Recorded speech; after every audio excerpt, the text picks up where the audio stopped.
દ્વારકાના ગોમતી ઘાટ ખાતે દરિયામાં કરંટ જોવા મળ્યો। ગોમતી ઘાટ પર 10 ફૂટથી ઊંચા મોજા ઉછળ્યા। તંત્રએ લોકોને ગોમતી ઘાટમાં સ્નાન ન કરવાની સૂચના આપી। તંત્રની સૂચનાને અવગણી લોકો સ્નાન કરતા જોવા મળ્યા। ભારે વરસાદ વચ્ચે અરબી સમુદ્રમાં કરંટ જોવા મળ્યો। સતત વરસાદ અને તેના કારણે આપ જુઓ અરબી સમુદ્ર છે તેમાં કરંટ જોવા મળ્યો અને જે મોજા ઉછળી રહ્યા છે ગોમતી ઘાટના આ દ્રશ્યો તેની મજા માણવા માટે તેના સ્થાનિક લોકો ત્યાં ઉમટી પડ્યા હતા।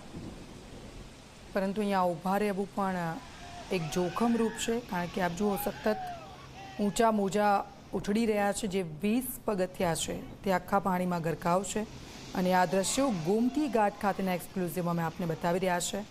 જે દર્શનાર્થીઓ ત્યાં આવી રહ્યા છે તે લોકોને પણ ગોમતી નદીનું આ રૂપ જોવા મળી રહ્યું છે।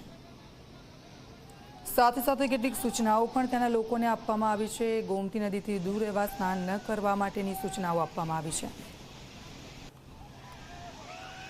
હવામાન વિભાગની આગાહી છે ત્યારે દ્વારકાના જે ગોમતી ઘાટ વિસ્તાર છે કે જ્યાં 15 થી 20 ફૂટ જેટલા મોજા છે તે ઉછળી રહ્યા છે। સાથે વાત કરીએ તો જે ગોમતી ઘાટ વિસ્તાર છે કે જ્યાં 15 થી 20 ફૂટ જેટલા મોજા છે તે ઉછળતા છે તે નજરે પડી રહ્યા છે। સાથે જ લોકો કે આ મોજાનો આનંદ માણવા માટે છે પોતાનો જીવ ક્યાંક જોખમમાં મૂકીને છે તે નાતા નજરે પડી રહ્યા છે। હાલ જોઈ શકાય છે કે જે દરિયાની અંદર છે ક્યાંક છે તે કરંટ જોવા મળી રહ્યો છે। સાથે જ જ્યારે વાત કરીએ તો હવામાન વિભાગ દ્વારા આગામી કેટલાક દિવસોની અંદર છે તે આગાહી કરવામાં આવી છે। ત્યારે દ્વારકાના જે ગોમતી ઘાટ વિસ્તાર છે કે જ્યાં લોકો છે પોતાનો જીવ જોખમમાં મૂકી અને જે નાતા નજરે પડી રહ્યા છે। સાથે જ જ્યારે વાત કરીએ તો જે લોકો પણ છે તે આ દરિયાની મોજ માણવા માટે છે તે દ્વારકાના ગોમતી ઘાટ વિસ્તારની અંદર આવી પહોંચ્યા છે। ત્યારે દ્વારકાના જે ગોમતી ઘાટ વિસ્તાર છે કે જ્યાં 15 થી 20 ફૂટ જેટલા મોજા છે તે ઉછળી રહ્યા છે। જયદીપ લાખાણી, જી 24 કલાક દ્વારકા।